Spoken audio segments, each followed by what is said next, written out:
नमस्कार दोस्तों, तो आज आप लोगों ने मुझे ज्वाइन किया है हैरियर ईवी के एक और रेंज टेस्ट के साथ। लेकिन ये थोड़ा सा डिफरेंट और थोड़ा सा इंटरेस्टिंग है, क्योंकि हम मुंबई से जा रहे हैं पुणे और फिर उसके बाद वापस आएंगे इसको बिना चार्ज करे। तो आप लोग बस बने रहिएगा मेरे यानी कि लकी के साथ ये देखने के लिए कि क्या हैरियर ईवी एक सिंगल चार्ज में ये पूरी जर्नी कंप्लीट कर पाती है या फिर मुझे इसे धक्के मार के लाना पड़ता है। Stay tuned. और हाँ, अगर अभी तक आप लोगों ने नहीं किया तो वो सब्सक्राइब बटन दबा दो ताकि ऐसी इंटरेस्टिंग वीडियोस आप लोग मिस ना कर दें, और लाइक भी कर दीजिएगा। सबसे इंपॉर्टेंट बात पहले ही क्लियर कर दूं कि इस गाड़ी को मैं धक्का मार के वापस तो नहीं लाने वाला, ला ही नहीं सकता, क्योंकि इस गाड़ी का वजन है 2.3 टन। अब आ जाते हैं दूसरी इंपॉर्टेंट बात पे। तो जैसा कि आप लोग देख सकते हैं 437 किलोमीटर की रेंज डिस्प्ले हो रही है 100% स्टेट ऑफ चार्ज में सिटी मोड में, और मैंने ट्रिप मीटर को रीसेट कर दिया है। इस पूरे के पूरे रेंज टेस्ट को हम सिटी मोड में ही, यानी कि जो इसका नॉर्मल मोड है उसी में ही करने वाले हैं। रीजन लेवल को हम समय समय पे चेंज करते रहेंगे कंडीशन के हिसाब से। और एसी को हमने 24 डिग्रीज और ऑटो मोड पे सेट कर दिया है। हम ये भी कोशिश करेंगे कि इसको 100 से पूरा 0% तक लेके आ जाए, जो पूरा का पूरा जूस है ना बैटरी का वो खत्म कर दे, निचोड़ लें एकदम। लेकिन एक चीज मैं पहले ही क्लियर कर देना चाहता हूँ कि मैं हाइपर माइलिंग नहीं करने वाला हूँ। बेसिकली मैं कोई भी हैक्स या टिप्स एंड ट्रिक्स लगा करके इससे मैक्सिमम रेंज निकालने की कोशिश नहीं करने वाला हूँ। हाउएवर, अगर आप ये जानना चाहते हो कि आप अपनी ईवी से मैक्सिमम रेंज कैसे निकाल सकते हो, तो उसके ऊपर मैंने एक वीडियो ऑलरेडी करी हुई है, यहाँ पे क्लिक करके आप देख सकते हो, या फिर लिंक मैं डिस्क्रिप्शन में भी दे दूंगा, सो दैट आप देख लेना जब भी आपको सही टाइम लगे। It's a good video by the way.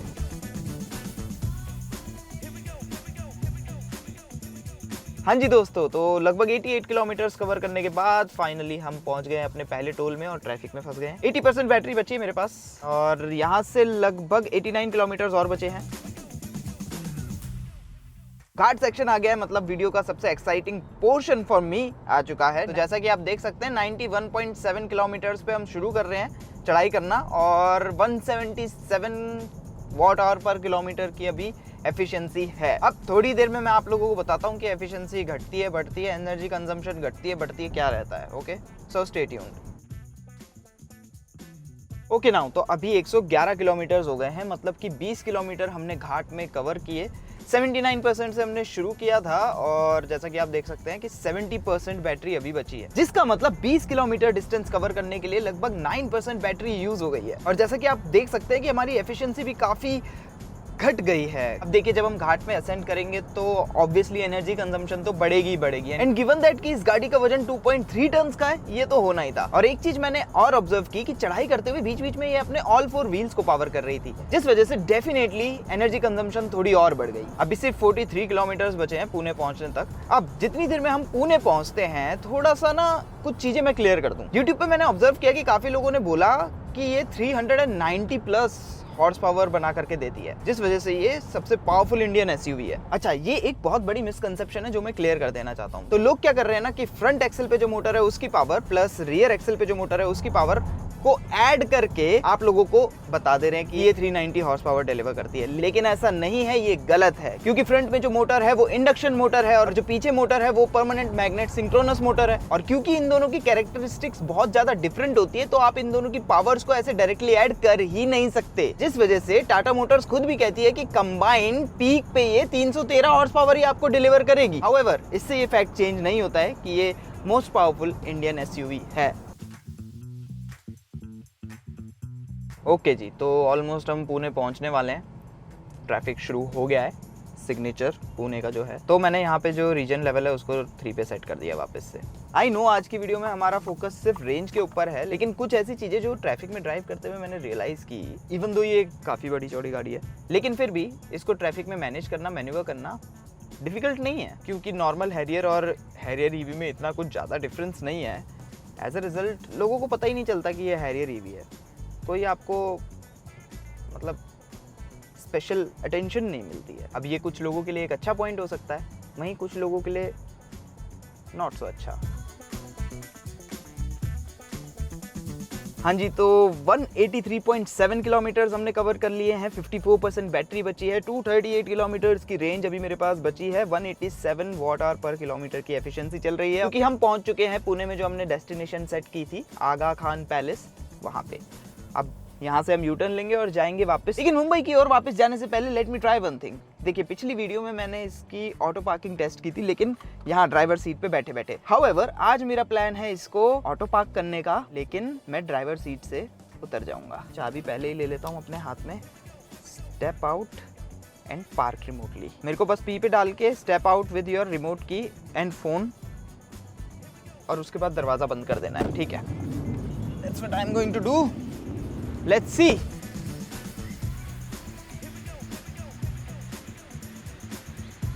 मुझे बेसिकली ये चाबी दबा के रखनी पड़ रही है, that's it.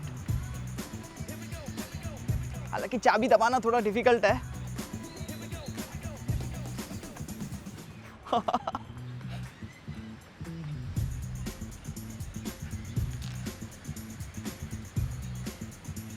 This is good यार, not bad।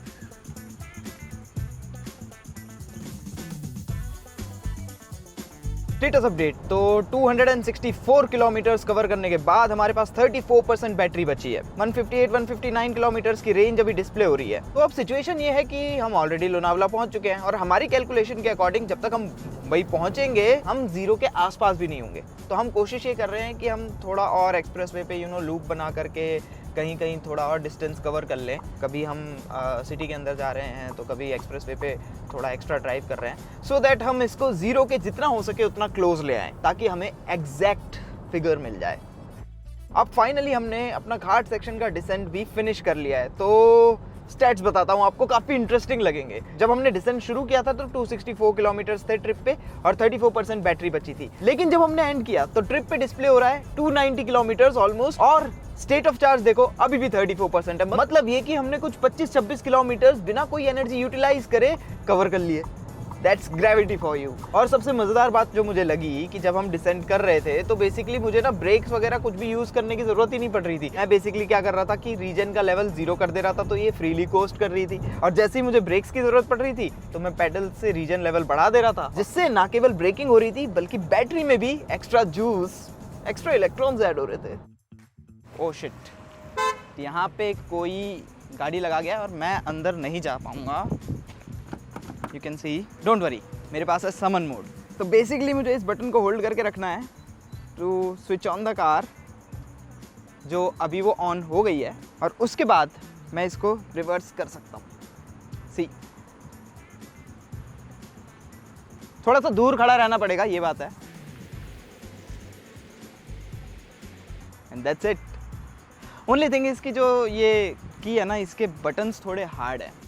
अब लास्ट की 25% बैटरी हमारी बची हुई है, स्टेटस आप देख ही सकते हैं। तो अब थोड़ा सा ना समराइज कर लेते हैं गाड़ी को। तो मैं कुछ क्वेश्चंस के आंसर करूंगा, उससे आपको ना अच्छा खासा आइडिया मिल जाएगा। पहला क्वेश्चन, क्या ये एक अच्छी ईवी है?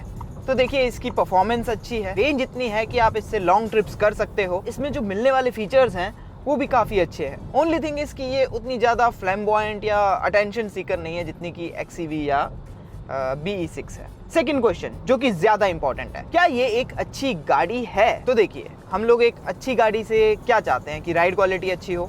इसकी राइड क्वालिटी अच्छी है, ये डेफिनेटली कंफर्टेबल है, सीट्स आर कंफर्टेबल, चाहे आप फर्स्ट रो में बैठो या फिर सेकंड रो। स्पेस की यहाँ पे आपको कोई कमी नहीं लगेगी। प्रैक्टिकलिटी वाइज भी आपको कोई इशू नहीं होगा। सेफ्टी वाइज भी आप इस लिस्ट में देख सकते हैं कि आपको क्या क्या सेफ्टी फीचर्स मिलते हैं, और ये हैं इसमें मिलने वाले ADAS फीचर्स। ये सब तो इसकी मजबूतियां हैं, स्ट्रेंथ्स हैं, लेकिन एक कमी है जो है सॉफ्टवेयर और उससे रिलेटेड ग्लिचेस एंड बग्स। अब देखिए टाटा मोटर्स का कहना है कि इस प्लेटफॉर्म के लिए जो हमने नया डिजिटल आर्किटेक्चर बनाया है टाइडल, उसके लिए हमने 500 मिलियन लाइंस लिखी हैं कोड की। तो जो मेरे दोस्त कोडिंग वगैरह में होंगे उनको आइडिया होगा कि अगर एक आध सेमीकोलन, कॉमा, ब्रैकेट वगैरह मिस हो जाता है तो किस किस तरह की प्रॉब्लम्स आ सकती हैं। तो 50 करोड़ लाइनों में ये चीज़ फिगर आउट करना डेफिनेटली एक डिफिकल्ट टास्क है। मैं टाटा मोटर्स की तरफ से कोई जस्टिफिकेशन नहीं दे रहा हूँ, डेफिनेटली उनको ये सब चीज़ें फिक्स करनी चाहिए, क्योंकि ग्लिचेस हैं। कोई सिमिलर ग्लिच जो मैंने इसके फर्स्ट ड्राइव रिव्यू में फेस की थी कि लेन वॉच कैमरा आपका डिजिटल डिस्प्ले पे स्टिक हो जाता है, वो मैंने अभी भी फेस की।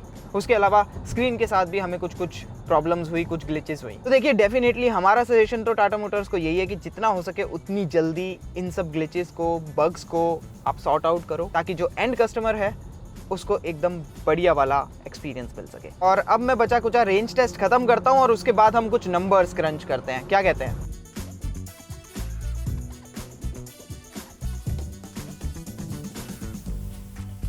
सो फाइनली लगभग 11.5 घंटे ड्राइव करने के बाद और 409 किलोमीटर्स कवर करने के बाद अभी भी इसमें 7% बैटरी बची है, मतलब अभी भी ये लगभग 40 किलोमीटर्स और चल सकती है।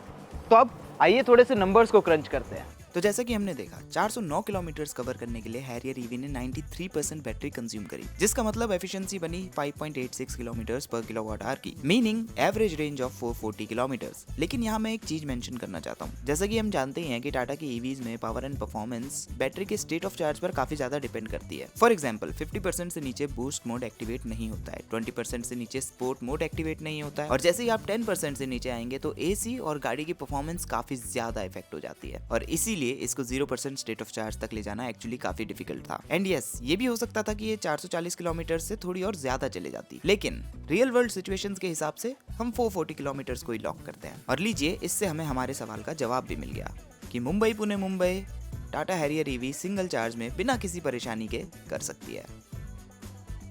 एंड दैट्स इट, इस वीडियो में सिर्फ इतना ही। यही थी हैरियर ईवी। अब आप लोगों के क्या थॉट्स है हैरियर ईवी के ऊपर, let me know in the comment section. यहाँ पे और यहाँ पे क्लिक करके आगे की वीडियोस देखिए। अगर वीडियो अच्छी लगी है तो लाइक करना मत भूलिएगा, शेयर भी कर दीजिएगा अपने दोस्तों के साथ, और सब्सक्राइब करना तो बिल्कुल मत भूलिएगा। थैंक्स फॉर वॉचिंग, और अपने दोस्तों से भी जाके सब्सक्राइब करवाइए।